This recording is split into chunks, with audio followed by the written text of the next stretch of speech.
can heavier traveling light. There's one thing that's right wherever I go. That's where I am.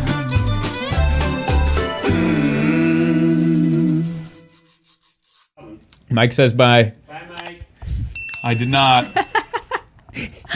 I like to say that. I always do that with Emma. Every time I get off the phone with somebody, they're like, "Oh, so and so says hi," and then they're like, "I didn't say hi."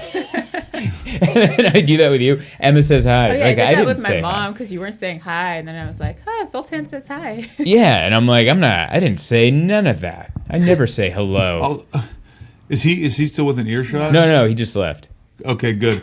When is he going to figure out, if he finds out what a comedy manager does for normal comedians, you're going to get a bill. Yeah, he does too much. He does.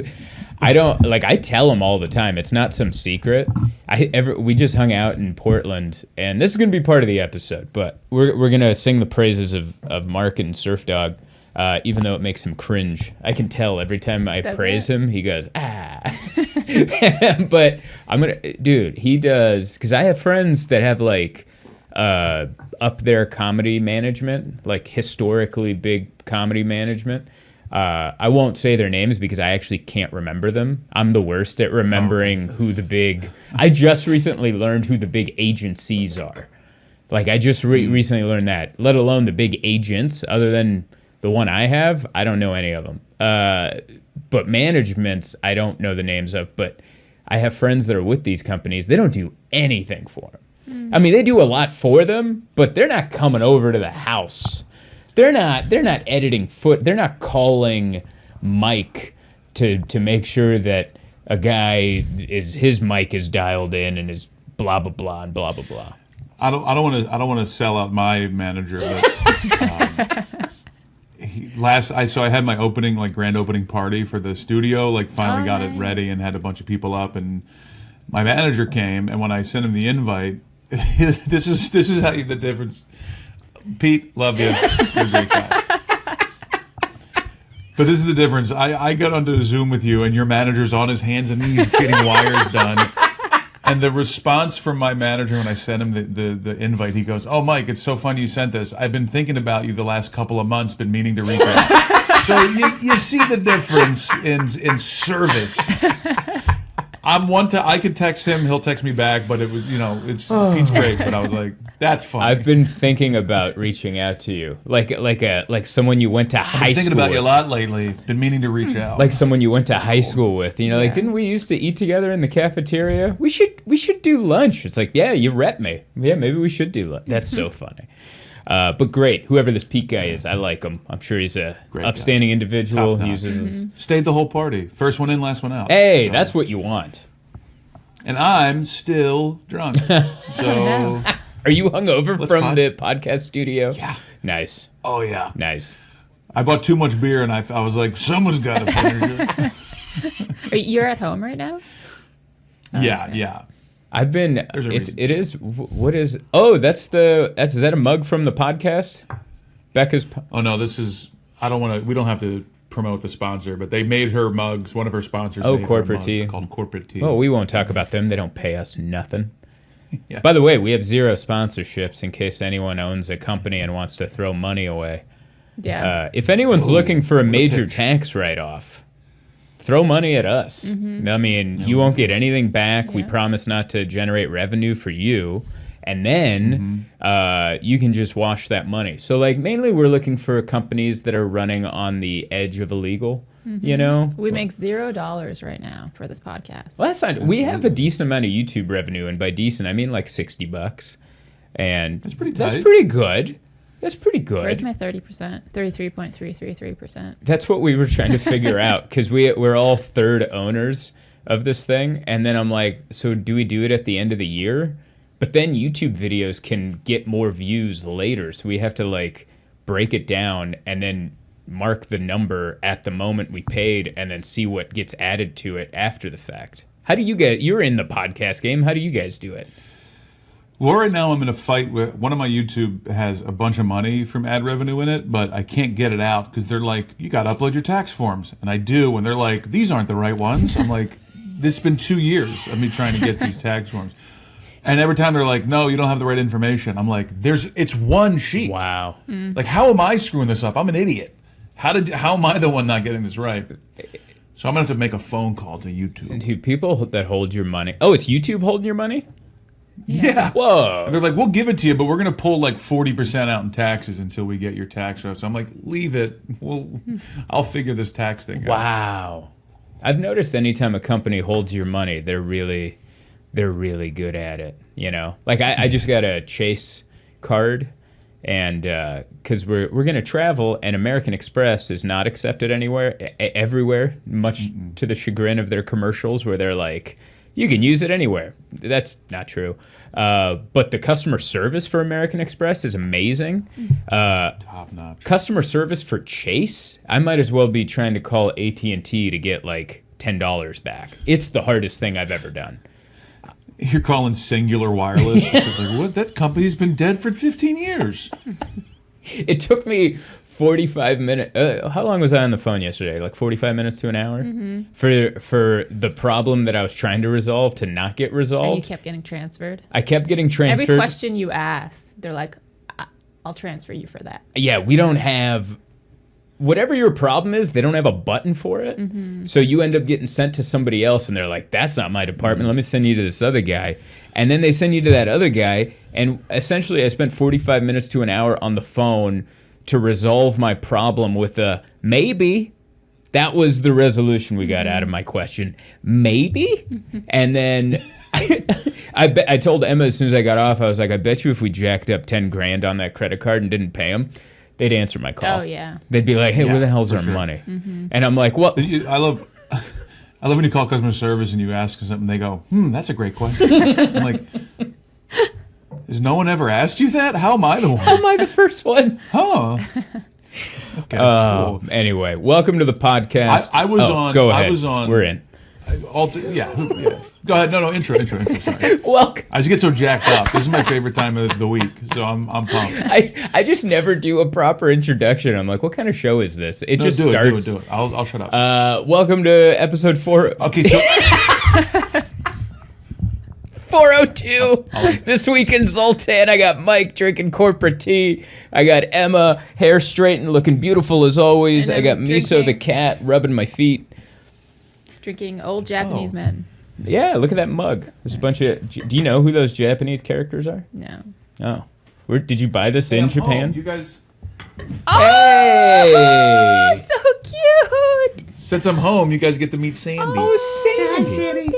She's in her turtleneck today. She's wearing a I sweater. didn't know you had a dog. Oh yeah, this is our little Sandy. She's 12. She got a big belly. She's our little gal. I'm so She's much happier now. cute. She's a little teddy bear. Sandy's such a good name. That's a great name for that dog. That's a great name for any dog, but specifically that one. She She's not She happy can't about see. being up here. I'll tell you. she isn't. She doesn't like being held up. No, she loves it, but she's like, I took her off of her pillow and her blanket. She'll stare at you and then start pawing at you until you get the heated blanket out for her. She likes She's just a little old lady. She likes a heated blanket. She's wearing a knitted sweater. That's so cute. Homemade. But really?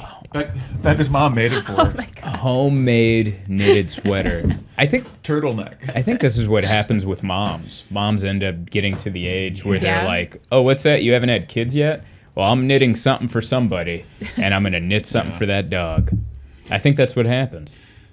Yeah, probably. Yeah. Sorry, you didn't get to Well, you know intro. how- Go ahead. No, I did do the intro. Oh, you did? Yeah, 402. We're here. All right. I already know what we're calling this episode. It's Bring Your Pet to Work Day. I love it. We got to meet Sandy. that. I got Miso rubbing my feet. She's managing. Mushi will never make an appearance. Mushi, unless we drag her in here, Oh. and she'll hiss at all of us. Sandy's the best dog until nighttime, and I think it's because she's old, she can't see, and they also found her in the streets. She was pretty banged up before we got her, so I think she still got like street in her. But at night, like if she's sleeping or she's in a spot that you want to go to, it's full fist fight. Wow. Like you're gonna get a little. You're getting street Sandy. You're getting Sandra. Sandra on the streets. Sandra D from Greece. You're either getting the girl in the beginning of Grease who's like, look at me, I'm Sandra Dee. Or you're getting the one at the end where she dresses like Danny Zuko, and you're like, this is my spot. She's in a biker gang. Yeah, she's in a bunch. She's ready to cut your face. I can't believe... She's smoking cigarettes backwards. Butts first, baby. Do you get that reference?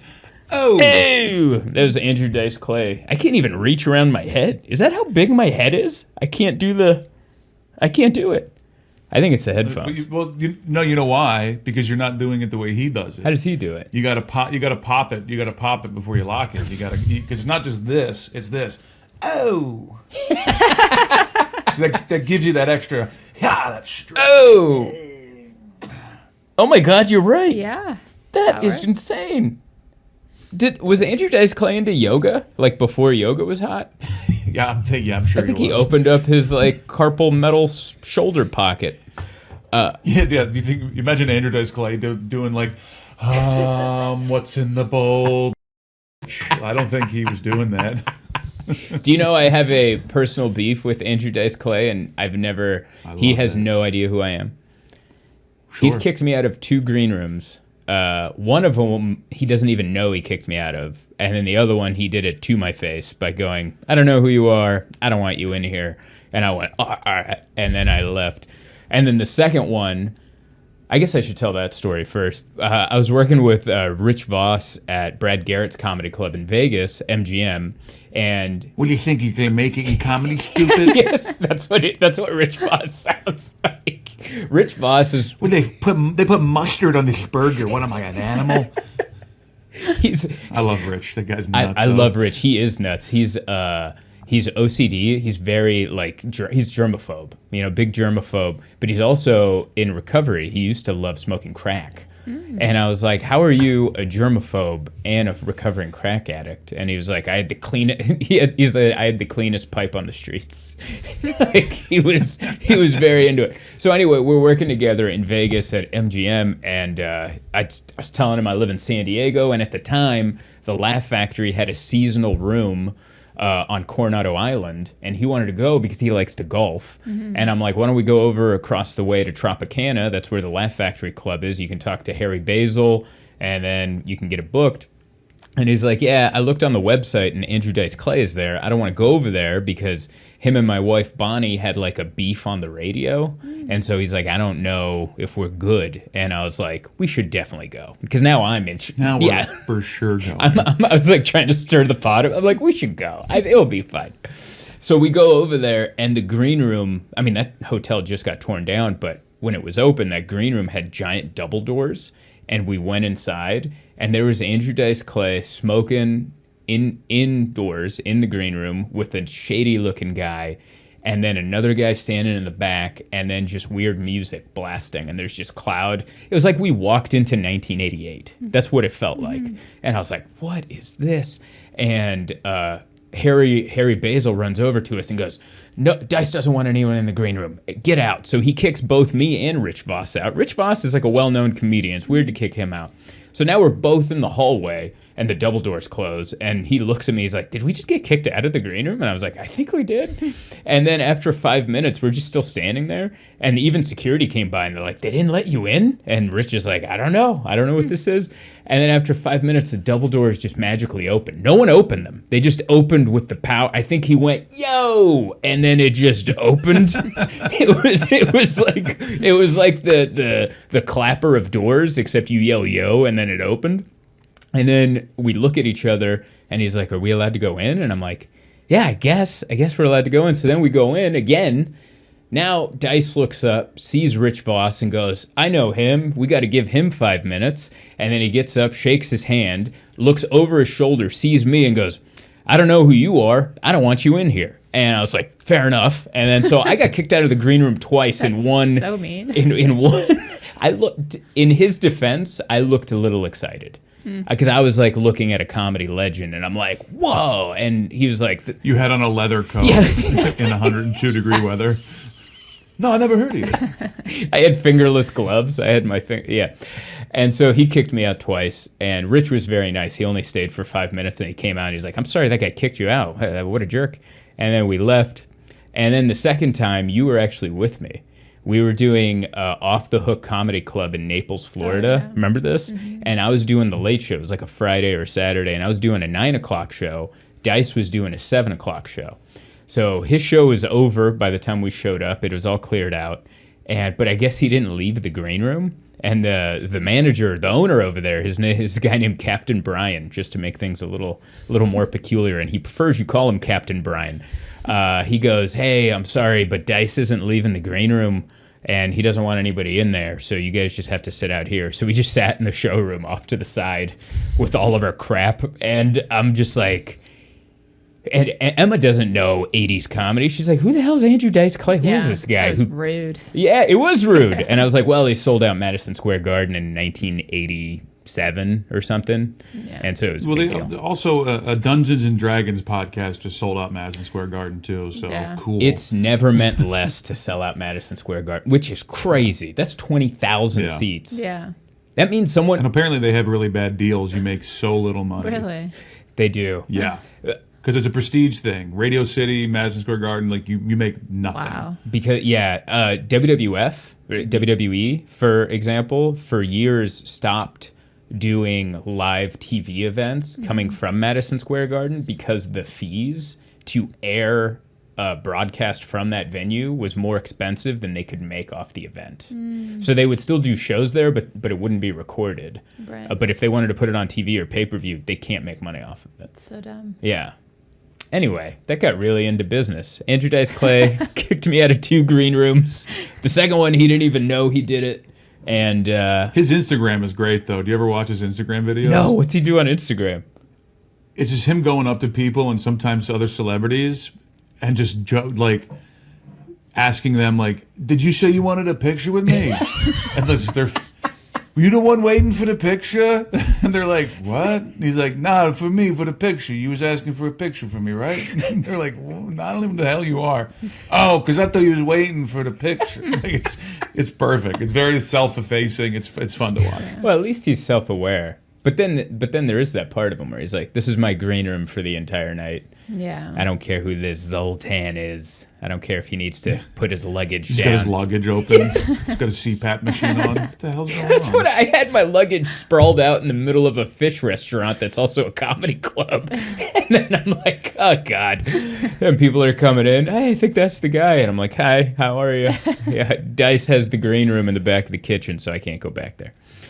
I don't know who I would do that for other than like a Dice. Yeah. Like if it was like a TikToker or even like a Matt Rife. I don't know, Matt. I'm not Right. like trying to take. I'm just talking about thinking of a modern person that's like a big deal. If they're like, oh, Matt Rife's in there, he's not leaving before your show, so you just gotta sit out here. I'd be like, no thanks. Yep. I'd go in there and be like, hey, buddy, sorry, this your show's over. Yep. Yeah. Or I'm gonna sit here with you. Feel free. Hey, Matt, you want to stay in the green room during my show? By all means, stay here in my green room for my show. Yep. Dice. I don't even know if Chappelle I would do that for at this point. Because that came up at that same club again in Naples, but this time with Jim Brewer. He did the early show, I did the late show kind of thing, or vice versa. And he was totally cool. He's like, come hang out. We talked Metallica. Yeah. I had a great, he's nice. He's so nice. We were just in there talking Metallica. I was having it was a dream, you know. It's Jim Brewer, good guy. Are you already bored? No, I just don't know who any of these people are. So. That's my favorite part. That's why Emma doesn't get starstruck, because like she doesn't know who any of these people are. She's like, who's that guy? And I'm like, that's Burt Reynolds. And Burt Reynolds is dead, but you know, it'll be like somebody. I'm like, remember when you didn't get out of the car for Lenny Kravitz? Yeah. But you knew who Lenny Kravitz was, but you were also not a starstruck person. Right. So like we were in LA and we were pulling into a parking spot and I see Lenny Kravitz. He's dressed like Lenny Kravitz. He's got like, he looks like he wears clothes that you can't even buy. Like these were stitched to his body. The bell bottoms, he's wearing a giant scarf. He has a big afro. And I'm like, oh my God, that's Lenny Kravitz. And they were going upstairs on this two-story thing to go to a sushi restaurant with his daughter, who's also an actress. Yeah, you were being so much. Zoe. Yeah. It was Lenny Kravitz and Zoe. Zoltan, like, darts out of the car. and After I he parked. runs into the middle of the plaza, and he goes, "It's Lenny Kravitz." I point. You know why I was pointing and yelling? Because I assumed Emma was right next to me to enjoy the magic of Lenny Kravitz. And then I look, and I'm like, where the hell's Emma? And she's still in the car, like putting her stuff in her purse. And I run over and I knock on her door, and she's like, what? I'm like, you're missing Lenny Kravitz. I caught a glimpse of him. Like, that was enough. But you missed it. Lenny Kravitz does not walk, he floats. I don't know how to explain it. He floated across that thing into that sushi restaurant. And I was like, you're missing Lenny Kravitz. I just want to stare at celebrities. That's all I like to do. That happened to me 2 days ago, or 3 days ago. I can't remember. This week, I'm walking up to on 38th between 5th and 6th, going to the studio. It's like 7 in the morning. I'm tired. I'm walking, and then I see this old man. This is 100% true. The old man, middle of the street, not the dead center, walking down the street, confused, looking at his phone, a very old phone, and he's just looking around. He's walking. He's like, "What the hell?" And as I'm standing there, I go, "That's Bill Murray." And I'm watching Bill Murray trying to catch a cab down middle of 38th Street, and he's just like, this is right before, like, during the 50th anniversary SNL thing. I was like, and I was so, like, choked. I was like, I'm not going to say his name. I'm not going to be like, Bill Murray. I'm just going to stand here and watch this happen. Wow. Nobody else noticed. I'm just watching Bill Murray walk down the middle of the street, and he finally, like, a cab basically is going to hit him, and he goes, "Hey." And he gets in the cab. I was like, I can't believe I just watched this happen. Such an innocuous, uneventful moment. But for me, I was like, greatest day of my life. That is. I just watched Bill Murray stumble into a cab. That is also, please get that man a new phone and an Uber app. Like, he doesn't need to be. That's so. Or an assistant. Yeah. Do you know who Bill Murray is? There's like two faces that I'm imagining. Here, I'm going to It's show you between his. two people. I'm going to show you his picture. Well, it's on Mount Rushmore, so. I'm going to show you his picture, and I want you to honestly go, that's one of the two faces, or that's not who I was thinking of. Because I love this. Bill Murray. All right. Yeah, That's who you were thinking of? All right. Yeah, that's who this guy saw. Oh, okay. Do you know the cool thing about Bill Murray? He doesn't have a cell phone, or he doesn't, I guess he had a cell phone there, but like the historical story is if you want to hire him for a movie, he has a hotline. He has a number. You call and you leave a message for what your project's about, and he'll listen to the message, and if he likes it, he'll call you back. I love that. Yeah. That's great. Even his own agent can't get a hold of him. His own agent has to leave a message going, Bill Murray, this is your agent. Yeah. Yeah. Like I think. It's the epitome of leave me alone. Yes. I thought that was the whole goal of life, was to make enough money to eventually not have to beg for work, and then you can just have a hotline and people can call you if they want, and then you get to decide whether or not you got the time for that. Mm-hmm. Is that your goal, Mike? That's my goal. Well, my goal is just to get a response from bookers. I think. Let's start baby steps. Yeah, but eventually. Let's just how about when I play a club and they go, dude, we got to get you back. Let's get your dates going. And they go, okay, I'll send them. And then they just don't do it. You just tell me that I didn't sell enough tickets. Like, I know I did well, but like, I know it was half full too. Like, you just tell me you don't want me back. Comedy is a meritocracy, but not in talent. It's a meritocracy in ticket sales. And that's 100%. And the more you get comfortable with that ideology, the less screwed over you feel by the system. Because I remember for years before I could sell tickets, I was like, man, this sucks, but also I get it. Because like, if I go up there and even if I think I'm better than that person, even if I'm being honest with myself and I'm right and I'm like, I'm 20% funnier than this other comic, what difference does that make to the comedy club when they're completely sold out, making boohoo dollars on drinks and food, or whether I'm there being 20% funnier and there's 10 people in the audience? Like it's just. Yeah, it's just a business. Yeah, it's just a business. When you realize it's a business, that's when you really start to figure out how to maneuver in it, I guess. Yeah, yeah. Oddly enough, I thought it would take the stress off of comedy once I realized it was a business, and it didn't. I still get anxious when I have to do sets that are important, where people are specifically coming out to see me. I still get stressed, even though I'm like, Well, that's I don't good. even think they care if I'm good. I think as long like you could fart into a flute, and if 1,000 people in every town buy tickets to it, people want to work with you. They want to work with the farting in the flute guy because he's killing it. You know. My favorite new version that I credit myself with, but I'm sure someone else has said this. But you know that old saying, I got into a cab and said, "Hey, how do I get to Carnegie Hall?" And the cab driver says, "Practice." Right? Do you know that Yes. saying? My version is, "How do I get to Carnegie Hall?" And the cab driver goes, "Instagram, probably." Because that's what it's like. It doesn't matter. Yeah. You can play Carnegie Hall if you're farting into a flute. Yeah. As long as you sell tickets, like it's People will pay to see it once. That's you run a business and you You just defined every YouTube. Remember those YouTube comedians that would come and do the club, Yep. and it's like, oh yeah, they're going to do this once, they'll never be back. right. After people pay to see it, it's Sid Vicious in pro wrestling. That guy will make you $1 million in one night. Well, what's wrong with that? Well, once people pay to see it, they'll never pay to see it again. And so, so you might want to go with someone better. But you still work in e-commerce, and you said, because I just said Americans will buy tickets and give. I feel like in America we respect people trying, and we want to like help people trying. So like we'll buy tickets to see someone try, right? Yeah. And with products, hey, that's a new product. I'll try that product. And then you were saying, because you came from Canada, and in Canada people are a lot more like less willing to try something new, less willing to buy. Yeah, making a sale in Canada is really hard.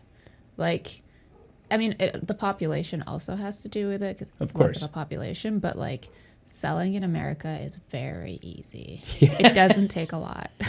People are willing to try. Yeah. And I think people in other countries, not just Canada, people are like, I don't know about that. Yeah. I don't know about that.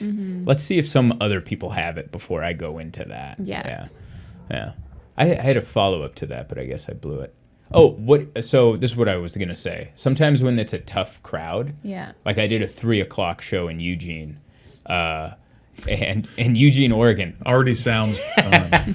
First of all, the club was amazing in Eugene, and all the crowds were awesome. But one of the shows Sunday, we didn't want to do a late show Sunday, so we did a 3:00 show Sunday. They were a great crowd, but it was also 3:00. People aren't drinking at 3:00, so there was a little more of a reserved crowd. So I remember someone snorted after one of my jokes in the front row, and I'm like, I'm counting that as a standing ovation. Like at a 3:00 show, a snort is a standing ovation. So how many, if you sell one product in Canada, how many products is that worth in the United States? Does that make sense? Yeah. I'd say like 10. Yeah. It's that much of a difference. Yes. Wow. What do you think it is? Is it just the nature of people in Canada? I think it is like I don't know how to put it nicely. I'm just not gonna. Then don't. Yeah, I'm not gonna say. Put it rude. Don't say it. No. Don't rip on your old country just because you became part of I this. wasn't gonna rip on my old country. I was gonna rip on the new one. What were you gonna say? It's just like I don't know, more educated people in Canada. Oh boy. Well, we just lost our entire listenership. Well, don't worry. They'll all be folded right in as the 51st state. So welcome in, smarty pants. I didn't want to say it. You made me, and then now you're gonna rip on me for saying it. No, it's I actually know. That's how this works. I remember you especially in Florida, you were around a lot of companies that sold Yeah. trash. Yeah.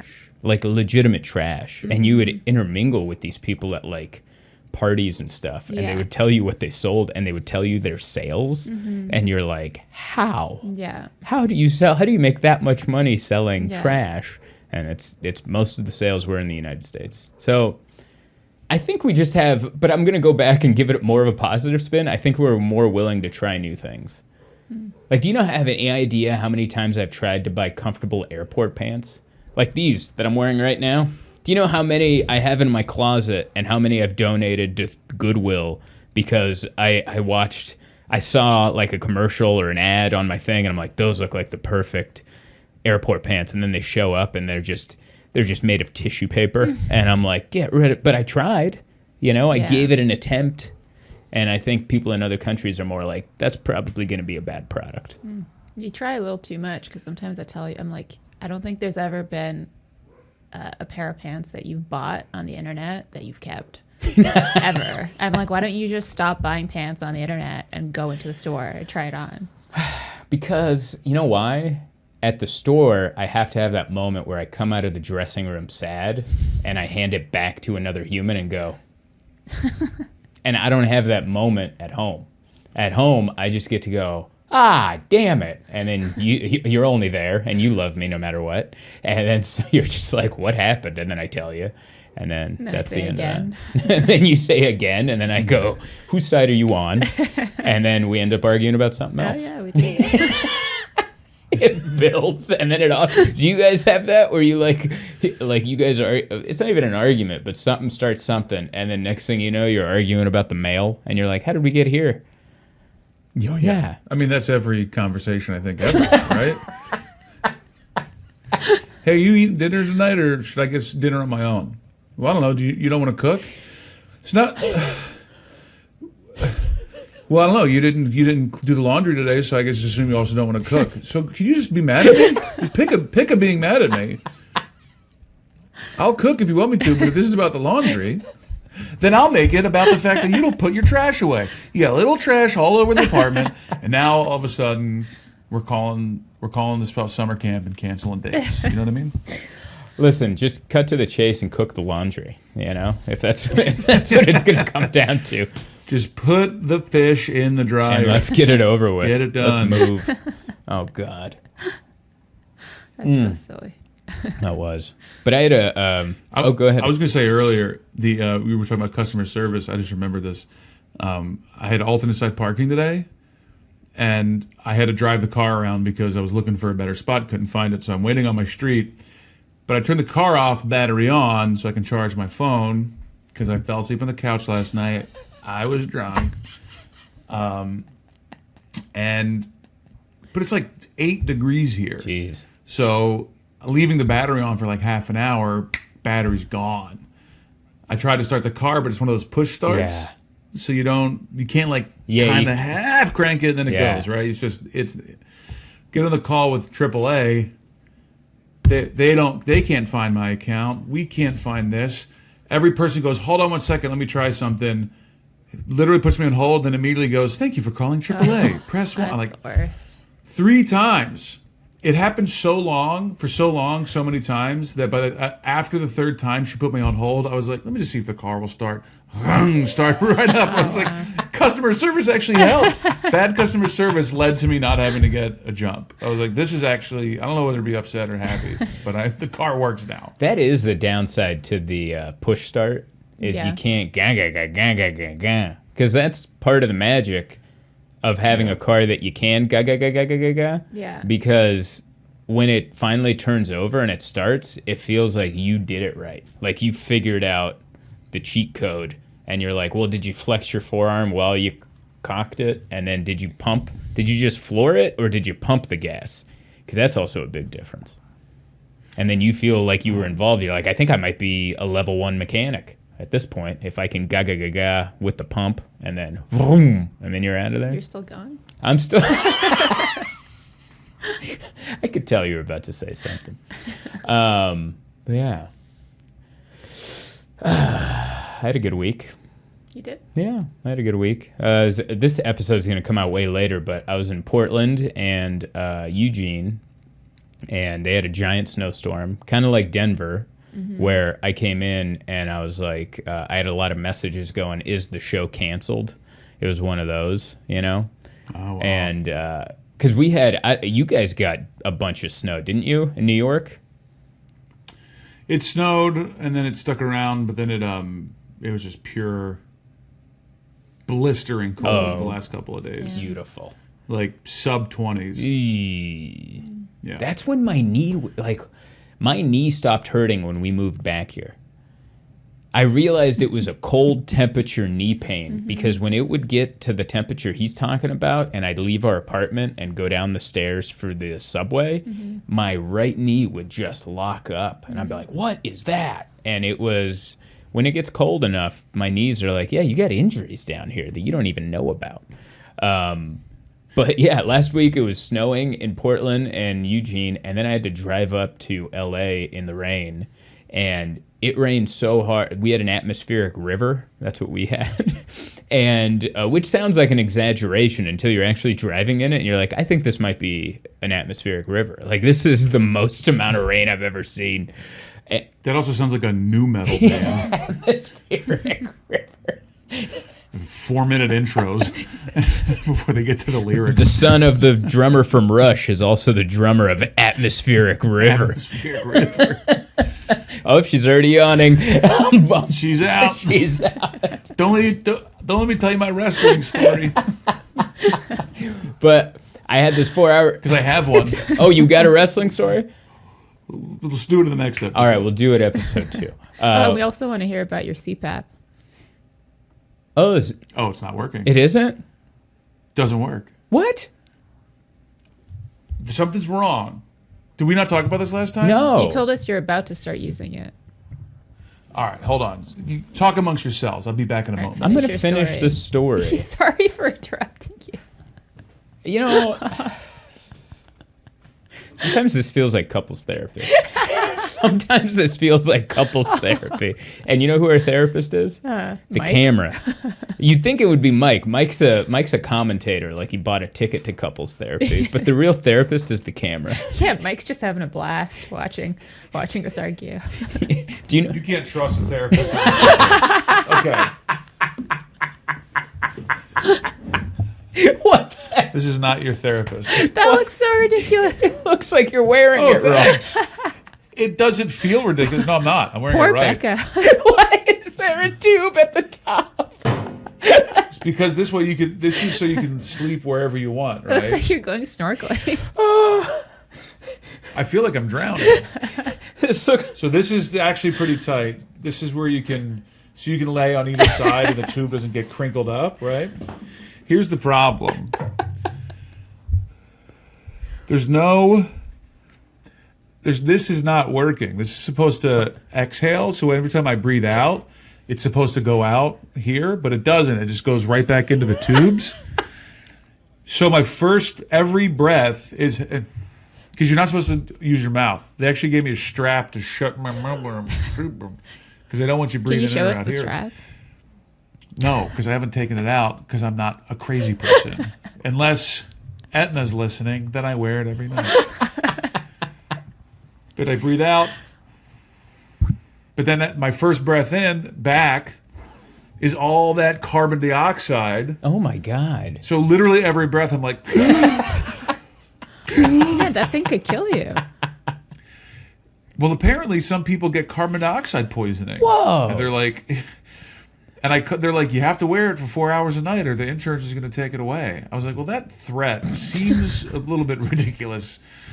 It's like they're holding a knife to my throat every night. And I'm like, no wonder I can't sleep. I'm terrified that State Farm is going to come rip me out of bed.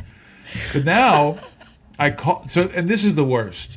Speaking of customer service, let's get into it.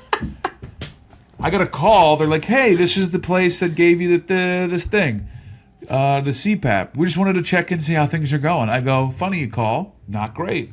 Told them what I told you. I said, I can't breathe at night. What can I do? And she goes, oh, I swear to all things that are true in this world. Her response was, oh, yeah, you should call someone about that. I go, you called me to check on how I was doing. No, it's not working. She goes, yeah, you got to probably call your doctor. I go, this is not how that works. And she goes, otherwise, any concerns? I was like, Yeah. yes. I'm dying at night. You've duct taped my mouth shut, and you made it so I can't breathe out of my nose. They're like, well, that's the prescription. That's crazy. It's so funny. She's just reading a script, and she's like, other than that, any complaints? Yeah, I'm dying. There's going to be a survey at the end of this phone call. I'd appreciate a 10, you know. I love how there's like little hairs pages sticking out. riffling like this. You just hear pages for D, dying. I don't have it. Depression? Can we go with that? I have diffuser. Do you need I a can't even do this as a bit anymore. I can't breathe. Honestly, that mask looks like a prototype that someone would pitch during like a Shark Tank type thing and go, listen, this is not going to be the final design. This is just a prototype. It's an early stage prototype. It's going to look way better when we're done. And then it's crazy that it looks like that. Like, they should have 2 little things you just put in your nose that are discreet. You can't see them. And, like, that should be it. Oh, man. Yeah. Also, if Emma or if Becca ever wanted... But they can't charge a lot of money for that, so that's why they have this. No, they need to make it substantial. It's all scam. What happens if you lay on the tube? like you roll around, and then you're leaning on your own hose, and then you just... Choke yourself with the hose. Or you have an argument with Becca, and then Becca crinks your hose. And gives you oh, I don't cook for you? She ties you off a little. Oh, I leave trash all over the place. Okay.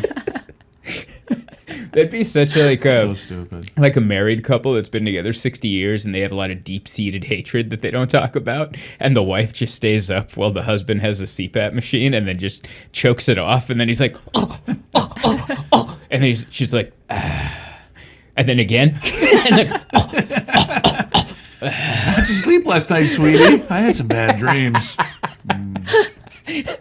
Tell me about them. Well, I was underwater, and my gills weren't working. I was a fish. I would love that. I would love that scene in a movie, like the opening of a movie, just an old wife trying to kill her husband by cranking the CPAP machine and then opening the oxygen again. But those are the dreams you have. I don't know if you remember, like a couple weeks ago, we went to sleep post-argument. Yeah. And I was like, I remember we had an argument. We thought we resolved it.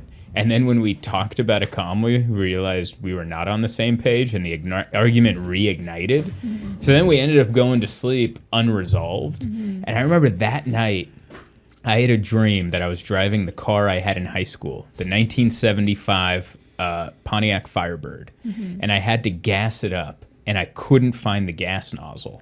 Now, on that car, it's behind the license plate. That's where it is. But I couldn't find it, and it had all these other ports, like other holes, and I kept putting the gas in there, and the gas would just flood everywhere.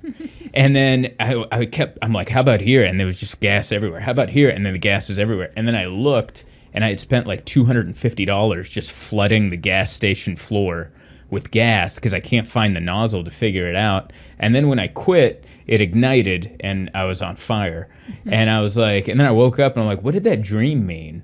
And I was like, I think it had to do with our argument that we couldn't get on the same page. I couldn't find the gas nozzle in this car that I knew. I'm like, I know this car. I'm sorry to compare you to a car in this dream, but I'm like, I know this car. Where the hell is the gas nozzle? And then the whole thing caught on fire. Aw, that just means you love me. Yeah, that does mean I love you. I'm also comparing you to a... My wife is like a firebird. She's on fire. I want to light her on fire. What? She's... Yeah, you can interpret that in the wrong way so quickly. She's as beautiful as a bird, and also... I'd like to light her on fire. I don't, but I'm adding on to I'm adding on to what he said. Do you ever have dreams like that about me, where you're like, you're trying to just shove a gas nozzle down my throat? I guess I'm trying to compare it to what yours would be, but. Yeah, I've had dreams I can't remember right now, but definitely. Where you're like, I could go without you. All right. No, you to me, because I know I'm a pain in the ass. This is who I am. We had to go do our taxes yesterday, and in the morning, I'm a S corp, whatever, S corp. I'm incorporated, right? And I don't know anything about it. And then Emma helps me with it, and we woke up, and then she's like, "Hey, did you do this thing?" And I was like, "Why would I know to do that thing?" No, I didn't. And then she's like, "Yeah, you should probably do that thing." And I'm like, "But the meeting's in an hour." And then I just lost it. I was like, "Why wouldn't you tell me this before? No one tells me anything." And then I'm like, she's like, "Who are you blaming right now?" I'm blaming you. I'm blaming the guy at the bank that told me to incorporate. I blamed everybody that told me to incorporate. Because then, like, from my end, I was told to go do something that I knew nothing about. And then when I forgot to do a part of it that I never even knew about, people are like, why didn't you do that? And I'm like, why would I have known? I don't know how any of this works. It was a very simple thing. It was a very very simple. It was also a very easy fix. Very easy fix. It was an email. I fixed it with an email. Yeah. And I downloaded an attachment and I sent it to the lady that does my books, and then it all resolved. But that point before the resolution, I'm like, it was quite the morning. It was quite the morning. Yeah. They make information so difficult, especially with businesses. They're like, "Oh, LegalZoom, just 10 minutes, $100. You're incorporated," and then they're like, all these files start coming your way. Like, "Hey, you have a fine for not setting up this page." Like, why are we supposed to know this? Yeah, I don't know. They make it difficult on purpose. Yeah. Not to sound like a conspiracy theorist, but they make it difficult on purpose for everything because they want you to screw up so you can pay a fine. Yeah. That's what they do. And every state has different rules. Yes. Like, for incorporating. It's crazy. And the IRS can just mess up. Did we ever talk about when you sent a payment? Oh, yeah. And she sent a payment not of penalty, just of taxes owed or something. Yeah, and I tried to do it online, but for some reason I couldn't create an account, so I mailed a check. And they cashed the check. It was like for $800 or something. And then I mailed it, they cashed it, and then a month later I get a letter saying that they never received the payment. And so I spent hours and hours like I think I spent over 10 hours over multiple days on the phone with them. On hold, Getting transferred, like letting them know I made this payment. I had to send proof. I found the proof, downloaded it, faxed it, like everything. And they're like, "Okay, we think we may have found it, but hold tight." So months go by, and then I get a letter from the collections. They sent it to collections. Even, can I add this part? They acknowledged on the phone that they cashed her check. Yeah. They acknowledged that, but they don't know where they put the money. So they obviously applied it to the wrong account or the wrong something. Mm-hmm. And even though they acknowledged they cashed the check, they wouldn't put on her folder that like, "Oh, she's paid. We're just looking for the money." So she was still considered delinquent to the IRS. And she was like, "Should I just send them another $800? And I go, "No, because what are they going to do with that?" Yeah. And then they sent it to collections. And I said, "That's horrible." And it ended up being the best thing because she got more help from the collections agency. They were so helpful. They called the IRS because she's like, "I've paid this." Mm-hmm. The IRS just doesn't know. Mm-hmm. And they acknowledge that I paid it, but they don't know where the money is. And the IRS acted like customer service for the IRS, or the collections agency acted like customer service for the IRS and ended up helping her. But you want to know the crazy thing? This was a year ago. Is it resolved? It's still not resolved.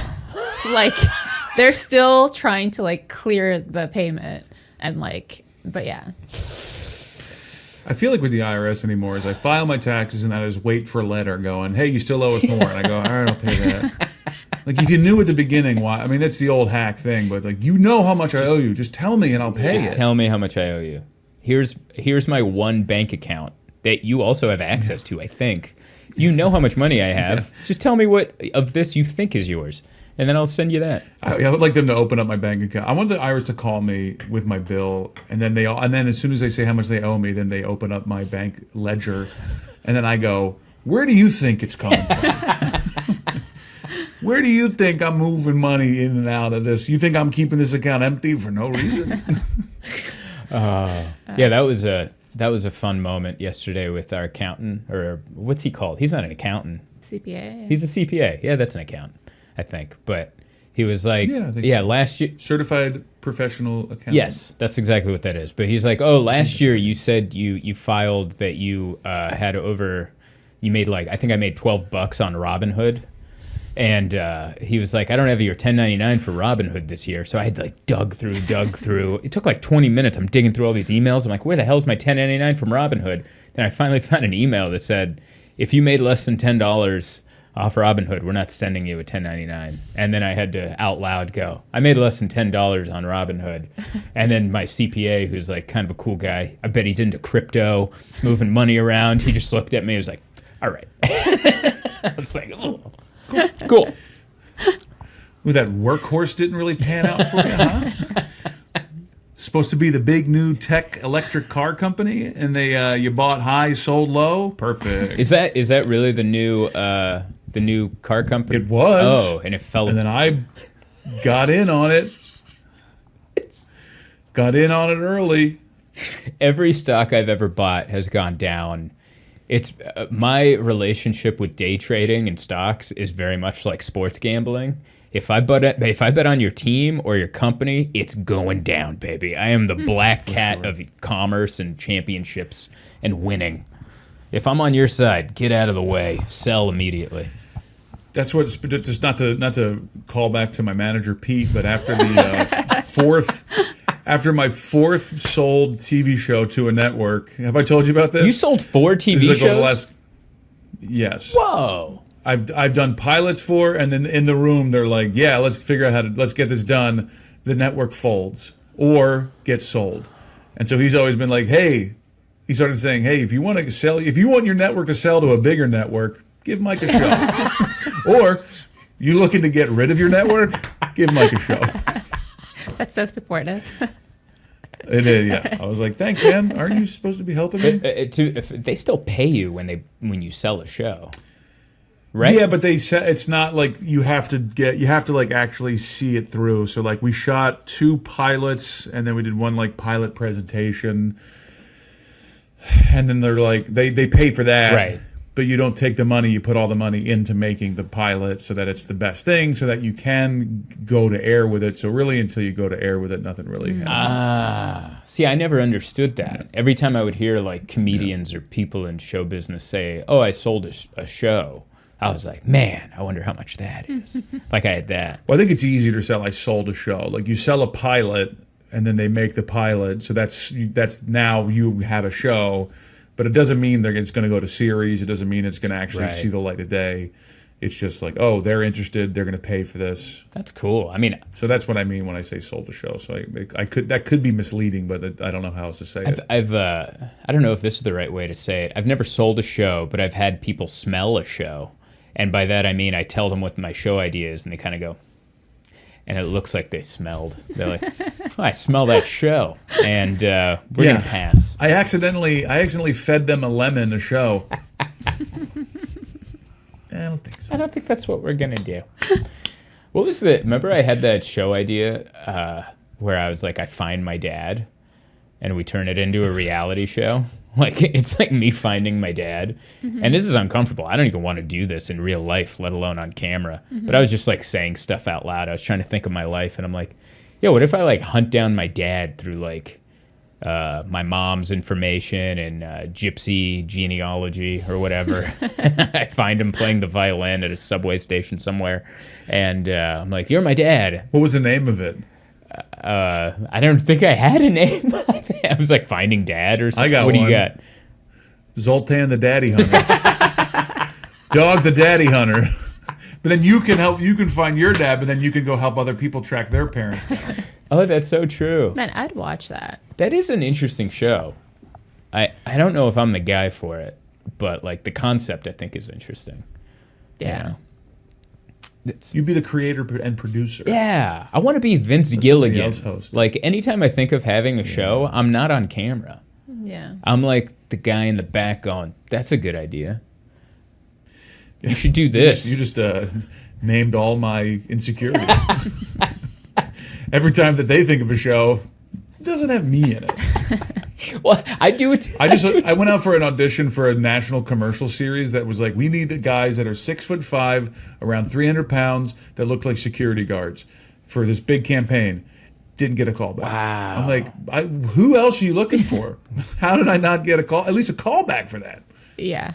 Crazy. Nobody wants. I was let know how bad of an actor I am. I was sent for an audition to be a janitor at a high school. It was for a Nickelodeon show called Bella and the Bulldogs, and there was I used to be a janitor at the retirement home. I was an actual. I knew how to do the floor buffers. I could do the trash, minor electrical, sawdust. I knew all this stuff.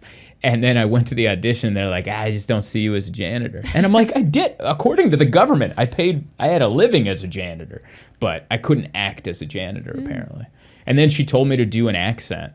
And when I do accents, like if I do it longer, it starts as what I want it to be, and then it turns somehow Japanese, and then it turns into Macho Man Randy Savage. Yeah. It's so weird. Like, I was just trying to do a Hungarian accent, and then somehow it turned Japanese in the middle, which I'm obviously not going to do. I'm not trying to cancel myself. and then at the end, it just went. My next question. And then at the end, it was like, ooh, yeah. Like, I was like, was that my. With this? I did this. Yeah. The cream to the top. And I remember I'm sure the casting director was like, Randy Savage? And I'm like, yeah, I don't know what happened there. But do you want Randy Savage to be the janitor of Bella and the Bulldogs? I can see my beautiful face in this perfectly clean floor, brother. I remember It's gonna give me hurt my throat if I do more. Yeah, Randy Savage. I don't know how he talked like that all the time. Yeah, tomato. Ah. You say tomato, I say tomato. One of my favorite Randy Savages. I'm excited about this because I'm doing a show at the Hollywood Improv in a few weeks. It's a fundraiser for Parkinson's, but the only other person that I know of that's on the show is Arsenio Hall. Arsenio Hall, immensely talented, done a bunch of stuff. But the reason I'm excited to do the show is because he used to have a talk show called the Arsenio Hall Show, like a late night show, and he interviewed Macho Man Randy Savage one time. And I just want to see if I can shoehorn in what was it like to interview Macho Man Randy, like while I'm hanging out with him in the green room. Be like, what was it like when you asked if macho men cry, and Randy Savage was like, there's nothing wrong with crying. I do it sometimes. Sometimes it's all right for a macho man to feel down and feel his feelings. And I was like, I want to bring that conversation up to Arsenio Hall. I feel like now I'm going to get once this comes out, I'm going to get a phone call saying I'm no longer on the show. Yeah, you've been removed from the green room in advance. I don't think we get that many viewers. So. No, I know, but don't bring my podcast. It's so true. Zoltan's like, sometimes it's okay for Zoltan to cry about his career, where it's at, thanks to my wife. You know how we could find out how many listeners we do have, or how few listeners we have, is if we all make individual terroristic threats against the United States, and we see how long it takes till the FBI shows up. And if they never show up, could you imagine? We're like, man, we really need to boost viewership. No one even reported this to the FBI. Hey, I'm a new citizen. Keep me out of this. No, you're set. They can't get rid of you now. The ink is dry. We got it framed. You got a passport. Yeah. You got two. You could go to two countries because you're a Canadian and. All right. We're doing 2 episodes, right? Oh yeah, we are. I guess that means we gotta wrap it up. Well, that's been the show this week, everybody. We're gonna take a quick commercial break, and we're gonna stop the episode, and then we're gonna come back and record another one. We don't need to tell you that, but we did. Anyway, any closing thoughts here, Mike?